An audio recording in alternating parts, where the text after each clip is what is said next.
beat 2, 3, 4.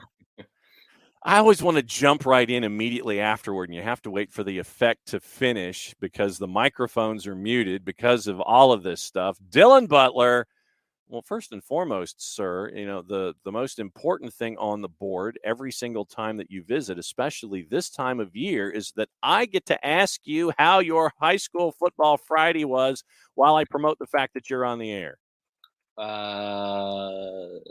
So this past weekend was the one where it was actually a football Friday, Okay. and not a football Friday. So had a rare Friday soccer match, and then a Saturday afternoon, and then a Sunday afternoon game. So Okay. it was pretty busy. How were the games? That's memorable, huh? Sunday was pretty. No, they were good. They were good. We just started a it's pretty cool at the group that I'm with is Varsity Media, and we just started a sponsor a partnership with the Yes Network app. Ah, okay. So it was the first weekend of that. So we our games are simulcast on the Yes app. But we had no live look-ins at Aaron Judge at bats, unfortunately. Oh, merciful Jesus! Thank you for that. Unbelievable. And the memes that have been. Oh, who's the mug today, by the way? On cue. Hang on. It's pretty full, so I needed to. Careful. Case closed. And both they both had that call. Did you hear that? Sterling and Kay both had the same call. Exactly where I was going. It's like, I was like, wait a minute. Did they coordinate that where they both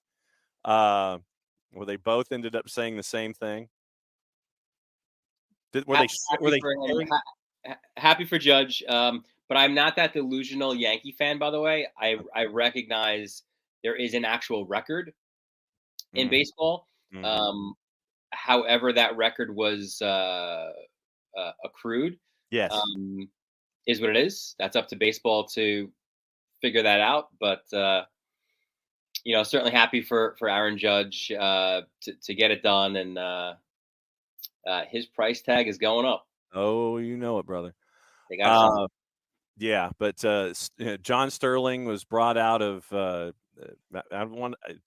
vacation where he got more vacation days, and they bring him back for the chase and things like that. And then WFAN brings up Sterling Cam, where they've got it right on him. and he made sure after the end of the home run call, I looked at Sterling Cam, and he made sure to look into the camera and go, "Case closed." And then back to his notes, former Braves announcer. Braves and Hawks. And I remember John Sterling, sidebars with John here. I remember Sterling when he called the Hawks games on television the year that Atlanta played home games in New Orleans. Whoa. Because NYCFC-esque. Yeah, well, and it was because no one was the ownership thought that no one was filling the Omni, so what they did is they turned it into a bit of a traveling show, and then they played at Lakefront Arena in New Orleans. And I think the one regular season game where Larry Bird and Dominique Wilkins basically dueled, and one of them I think had like 61 and the other had 58. You just mentioned my favorite all-time basketball player, Dominique Wilkins. Hey, the human highlight film, brother. That game was on high VHF television channels here in Atlanta, and Sterling called it on TV, if I remember correctly. So that's so Emilio's like, Dylan, a Queens boy supporting the Yankees is disappointing. No, but listen, I don't get that whole thing. Like, I get it when it was, 3 teams in New York, and one actually wasn't even in Queens, right? So, like, if you were in Brooklyn, you rooted for the Dodgers, right? And if you were in the Bronx, I guess you but I was always a Yankee fan. Like, I feel like it's not territorial, right? Like in New York, it's more, who did your parents root for, right? Like, and that was always Yankees for me. So I get it. And I'm also, it's funny because like there's a weird, I don't know if it's too inside New York here, but there's a weird dynamic with Met and Yankee fans, and I think it's probably because of the Yankees like championships, right, and like being the evil empire and all that kind of stuff. But Okay. like Mets fans are, I think they root more for Yankee failure than they do their own success. Okay. It's strange, It's yeah. and I have nothing. Listen, I want the Mets to do well. Like I think when Subway Series and when both teams are going well, it's great. There's a great energy, but it's that feeling is not mutual for sure. And, and apparently, John Sterling called the Islanders games on radio in the mid 1970s. Hmm. Islander goal, Islander goal, Islander goal. According was, I guess he really couldn't go like it is high, it is far, right? Like it is high, it is far. Billy Smith knocks it into row X. Face I wonder off. if that was his Dominique Wilkins dunk. Call. He Oh. is high, he is far. Well, God, what did he do? Oh, it was it was something with Dominique, and I'm going to remember it at like 2:00 in the morning. But no, it was that same kind of vocal intonation, and it was like, oh, Dominique, just it was stuff like that. And I'm going to have to look at the old highlights with John Sterling, and I'll come back with it next time. Okay, now that we have gone over New York play-by-play guys down here from 10 to 10:10. How crazy are you anticipating this decision day to be? And I guess we can take it a conference at a time. How wacky are you looking at this being? Very, I think. I think especially because you've got. I don't know if it makes it. Does it make it crazier when you've got direct matchups? Probably, right? Yeah, I think so. Because there's more than one. It's not like you have to. Like last year we had. RSL is trying to get in, but LA's trying to get in, but LA's watching what RSL like that. I love that dynamic of it. Mm-hmm. But you've in the West, you've got two direct matchups, right? Like there is absolute. It's as clear as can get, right? Like four teams battling and they're all playing each other. Like how great is that? I believe it's referred to as absolute chaos, which is what we are fans of when it comes Team to chaos. I don't have a Team Chaos scarf back here, but we need to work on those. We need to work for Team Chaos scarves for those kinds of things. And this morning in the first hour when we were talking about how crazy it could be in the West, where you have 6 teams chasing 4 spots, and you have teams chasing after each other, and you have a Florida derby tonight, that can determine things in the East. Part of me, and it's probably the negative part of me, is anticipating nothing short of kickabouts on a couple of these, just so both teams can sit there and advance, and to the detriment of others. No, I think it's going to be full-blown warfare. Okay, I'm all like 2 thoughts on tonight. Nothing, the technical side of the game aside here. Mm-hmm. One, obviously these weren't planned, right? These 2 matches, they weren't supposed to be midweek matches ahead of decision day, but like decision day has that, title, like it would have its music, like you lead me into here, but there's nothing for like, what is Wednesday then? Like, like we need these 2 matches to have some sort of a title. That's one thought. And the second thought is these are very much like the appetizers, right? Into the main course. I was going. Yeah, it's an appetizer. So, yeah, like what's I guess I'll put it out there for people, your favorite appetizer. So if today was your appetizer, what are these 2 Eastern Conference matchups for you in appetizer form? Yeah, good question. Okay, there you go. So we'll have that for the remaining 20 minutes. I mean, obviously for me, it's like mozzarella sticks. That's you can't go wrong with that. And the only way that you can go wrong is if they overcook the breaded part. Okay. And then what that does is that affects the cheese that's on the inside, because sometimes when folks they'll cook the breaded part too much, and then the cheese is too hot when you try to bite into the mozzarella stick, and that's very see, that's someone who I believe is inexperienced in the ways of creating the mozzarella stick, and you're either trying not to cook the breaded part enough, or it's a delicate dance with the breaded part when it comes to mozzarella sticks, I feel. Yeah, no, I hear that. I'm a big. Well, we spoke about this before. I like fried calamari. I know you have nothing to do with that. No, That's fine. no, That's fine. you can have mine. Um, stuffed mushrooms as well. I'm a good stuffed mushrooms. Michael Hedda saying buffalo chicken wings. See, you know what? I'm such a wings fan. That's almost like the main course. Like I don't know if I can I can have that as appetizer. Like it's gonna whatever the main course is, probably it's gonna pale in comparison if I get myself a good wing. Well, and so then let me ask you this: Are you a sauce guy or are you a spice guy? Do you want your wings Excellent question. hot? Do you want your wings hot? Do you want them mild? Do you want them teriyaki? Do you want I mean, how do you play this out here? Because you have all these different dynamics. No, great question. I'm a medium guy. I'm not the mild, but I'm not the hot. Yeah, because I'm a medium / mild guy myself because I actually want to enjoy the food instead of sitting there and trying to Correct. fan my mouth for the entire time and have my sinuses clear. But there are some like where I'll go without even with no sauce. Like the I think it's the national chain, like the Anthony's Coal Fire Pizza. They Okay. they do it in their oven, so it's like charred and there's like a nice uh a good flavor to it. Like I think it might be some. I think they might have to do some rosemary on it. I'm not sure, but you don't need sauce for that one. So Okay, so uh, Jason Nix yes, says that tonight's game okay. with Miami and Orlando is a bad 7-layer dip with stale chips, not going near it.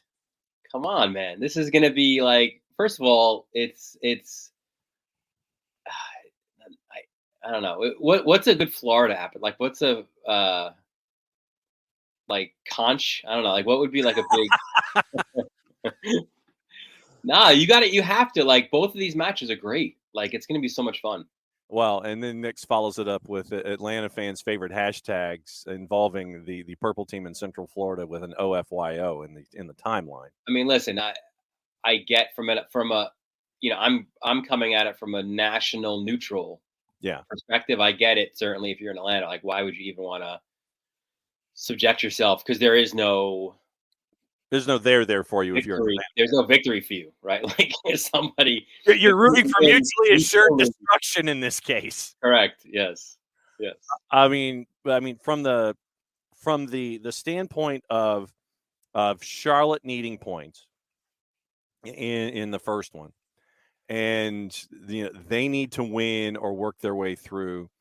Then you have the Florida Derby at 8:00 at DRVP and K, where Gonzalo Higuain has finally announced his retirement and got very, very emotional about it. But he is going on one of the all-time late runs to finish a career. He accepted his role in the system. I think it took a little while for him to accept his role. But now that he has jumped full bore into it and has become dangerous all over again for his coda here. He has. He's going out. He's going out strong for sure, right? So, he form wise, he's up there as one of the hottest, if not the hottest, attacking player right now, and he's doing it too late in matches, which is super fun to watch as well. So, unless you're an Atlanta fan watching what happened against Toronto, but yeah, correct. For the first match, though, I would say I kind of I root for scenarios, right? So I think I want a Charlotte win just to set it up for decision day, right? Like you just want more chaos. I understand. 100%. Yeah, exactly. So I want them still in the mix when they take on the Red Bulls then at RBA. So and even that they're in this conversation is I think a win for them, right? On the year. Just they start out their roster is a bit mismatched. Their coach doesn't give glaring preseason words on their expectations. Right. He's shown the door, but Christian Latanzio has done a really good job. Glad to hear that it appears he's going to get the job full time. Right. But yeah, I think you want to be in it, and I think I said this too early in the season on this very program. You want to be relevant late in the season. You want to play important matches, and that's what they are doing, right? So I think that's a win for the expansion side, no doubt. And then you turn these two matchups, and I think that, by the way, I think that both Chris Henderson and Phil Neville should be up for executive and for coach of the year, considering everything that's gone on down in Miami as well, with all of the stuff that they've been hamstrung with. But then on decision day, City and Crew go against each other. You have Orlando City hosting Columbus Crew on decision day. Yeah. In addition to what is going on today, this legitimately could turn itself into a nice piece of chaos. And that's what we all want on decision day. Right? So you led me down that path. You want it to be as chaotic as possible. So let me ask you this: on decision day, yes. Do you know your responsibilities yet for MLSsoccer.com and OSDB? Yeah. What do you? No, good question. I don't. I know it's all hands on deck on the MLS editing front. So certainly there all day. From the Eastern Conference matches and the Western Conference matches. So don't know. But I mean, from a viewing perspective, you mentioned that one of the matches certainly you've got to watch, right? Like, the wet. I think the wet, and what could be interesting here too as well is I don't think it's as intriguing, but there is still some intrigue is at the top of the East, right? Like that's still now up for grabs as well. So, can Montreal nick it from Philly? Has Philly just kind of put together a couple of bad performances? Is there concern there? All valid questions, obviously. I had said, and you remember I said it too. I wondered with all these 14-0 wins and crazy results they were having, were they peaking too soon? Yeah. Well, we'll find out, obviously, about it in a week's time, or 2 weeks' time if they get that first round bye. But I don't, that if I'm a Philly fan and the Philly fandom, we know how level-headed that fandom is. I'd be freaking out a little bit, I think, right now. No doubt. David C3P is in with the appetizers, and he goes, conch fritters or fried alligator bites. And he says, depends on how much of a dive the place is. The more of a dive, the better they are. But that is Florida specific and not for everyone. Yeah, I had. I think I told you we had a food review at halftime of one of our football broadcasts, and I had conch fritters for the first time. And for those that missed it, yeah, I think it was good. I don't know, it was it was fried. So fried equals good. Yeah, pretty much. Okay. In the West, it's 6 for 4. You wanted chaos in the East. Great. Cool. In the West, no one's playing today. Right. It's chaos on decision day with 6 teams, 4 spots. And all right. So looking at the numbers, LAG's at 47, 13 wins. Nashville's at 47, 12 wins. Portland's at 46 points, 11 wins. Minnesota, who's lost 4 of 5, is at 45 points, 13 wins. They're in 7th. RSL's at 44. They've lost 3 of 5, only have 2 points in their last 5, but they're the bastion of consistency, 11, 11, and 11. Go to Vegas and play those numbers if you're an RSL fan. And then Vancouver's at 43 with 3 wins on the spin. Colorado's been eliminated at 42. 6 for 4 in the West. How many screens are you going to have up and running at any given point on decision day? Yeah, I mean, definitely for sure the 2. I'll have I'll have the two matches that the Minnesota was Minnesota Vancouver, right? Yeah. And Uh-huh. Portland RSL. Those are absolutely must watches, right? Like there's no question about it. And it's funny, both have very similar storylines to it. Um, the home team on terrible form, Mm-hmm. but they're home, and the away team red hot, but they're horrible on the road. So, like, there's no team. If you look at it, Portland, I think they have 3 road wins. There's no team that is currently above the table in either conference that has less. So, uh, the those are the storylines. Obviously, we know what decision day means for all of those clubs. Uh, Very, very intriguing. For me, especially those two. Um, I think the Galaxy obviously more playing. Can they get a home spot, home berth? Um, but yeah, for me, those are the two matches that one's definitely on the laptop. One is going to be on the TV, and then I'll probably fire up the phone as well.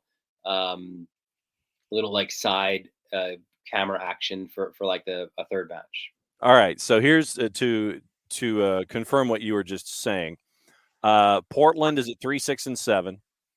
LA's at 5-7-4. Nashville and Minnesota have each won 6 on the road this year. Below the line, Salt Lake has won 3. Vancouver is 2-10-4, but once Yeah. again, 2 points below the line heading in.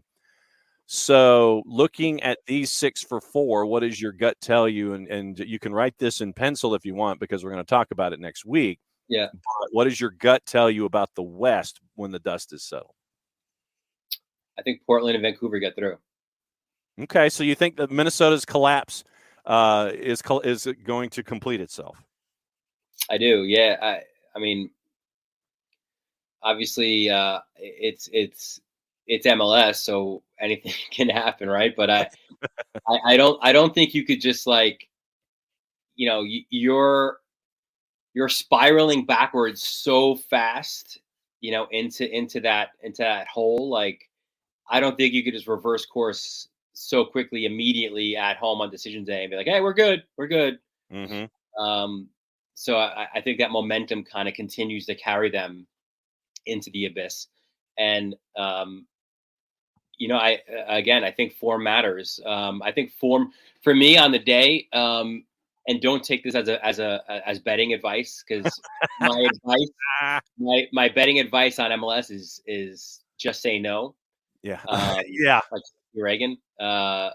So what I will say though is for me the form more than the road record is important here, in a one-off match, right? So considering that, Portland and Vancouver both playing really well, right down the stretch. Yeah. So I like both of them to somehow go through, and then you get a drunk Vanni Sartini again in the post match, right? Who doesn't love that? Well, yeah, and just making. Well, I mean, Ronnie Dyla decided to lose clothing. Vanni Sartini. You wonder how much clothing Vanni Sartini would have if Vancouver makes it in. But yeah, lesson learned here from a club not to sign a coach to an extension mid-season. Yeah, For seriously. I mean, We were shocked when that even happened. Like, because yeah, we were talking about him maybe being on the hot seat, right? If they don't do well. all season, absolutely, all season long, we were talking about him. I think is number 1 on the hot seat.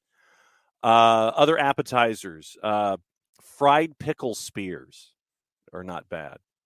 Okay.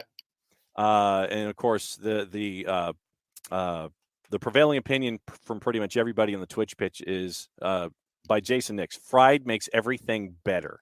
Yeah, you can't, 100%, absolutely. And so then let me ask you this: Have you ever been to the Texas State Fair? I have not. Because they fry everything. I believe it.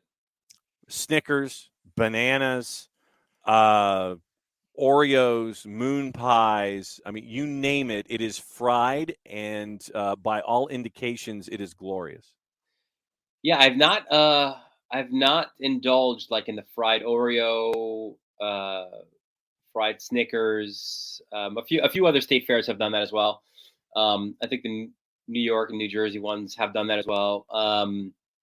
Not saying that I wouldn't, but I just haven't yet. So Uh, one more thing before we go, and it's something that, and I apologize ahead of time for not doing this. It just popped into my head.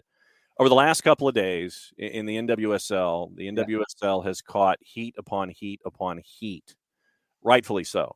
And the Yates report came out yesterday.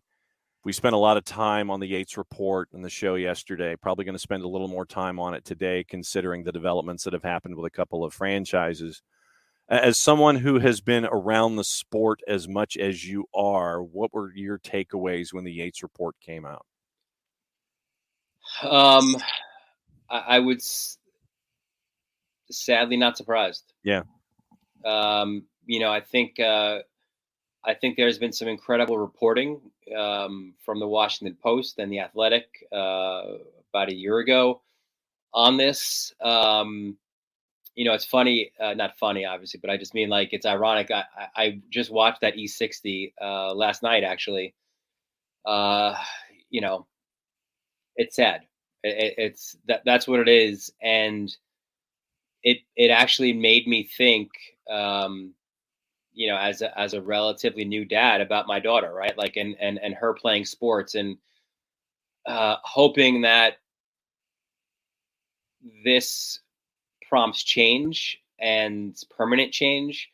Um, it's horrific that it even happened, obviously, but uh, what can you, how can you push it forward, right? Then it's about change. It's about um, not giving someone such power that they can be manipulative, right? And really, destroy someone's life. So I think I'm such a fan of that league. I want that league to survive and thrive, and um, it's just not you know from that report, and then even before that. You would hear about the appalling conditions, like especially up here in Jersey. Yep. Just so many bad things, right? So I don't know what the answer is, if it literally is an influx of a lot of money, infrastructure wise. Um, but yeah, but ultimately, my hope is that this prompts change, and permanent change at that. But at the same time, though, I think that we have to look at some of the current structure, and it has to go away. And what I mean by that is owners, Yeah. and specifically in Chicago and Portland. And we spent a lot of time yesterday looking at Oregon Live and the Oregonian and the columns and the articles that came out of there as well. And one of the columnists, I think it was Bill Oram, mentioned the idea that Merritt Paulson has to sell both the Thorns and the Timbers. While the Timbers are, you're probably going to have to go through some hurdles. You cannot have individuals like Arnim Whistler in Chicago and Merritt Paulson in Portland involved in the NWSL because of what they have been attached to when it comes to this investigation. Yeah. Yeah, I agree.